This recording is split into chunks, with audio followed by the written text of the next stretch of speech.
Quartier Carrefour à Duékoué. C'est ici qu'ont eu lieu d'importants massacres en mars 2011 lors de la prise de la ville par les forces loyales à Alassane Ouattara. Les enquêteurs de la Cour pénale internationale viennent vérifier pour la première fois l'existence et les emplacements de charniers. Pour des raisons de sécurité, certains resteront anonymes.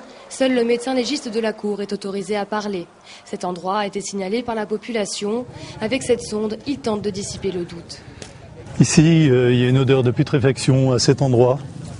Le sondage du sol est complété par un drone qui permet d'avoir une vue d'ensemble sur les sites. Une opération concluante pour les scientifiques. Aucune des constatations qui ont été faites lors de l'examen préliminaire de cette zone ne vient contredire l'hypothèse de charnier. Il y a des arguments au contraire positifs qui viennent créditer cette information. L'arrivée d'enquêteurs internationaux ne passe pas inaperçue. La population vit au quotidien à côté de ces charniers où des cadavres de certains de leurs proches ont été ensevelis. Ces habitants placent beaucoup d'espoir en la présence de ces étrangers. Ils n'ont rien à nous cacher et à cacher aux yeux de l'opinion internationale. Mais l'Ivoirien en tant que tel, lui, il peut être partisan.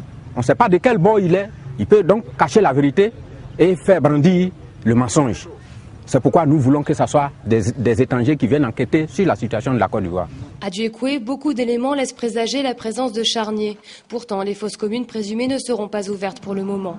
Avec les conclusions des experts, le procureur de la CPI doit désormais décider s'il procédera ou non à une exhumation.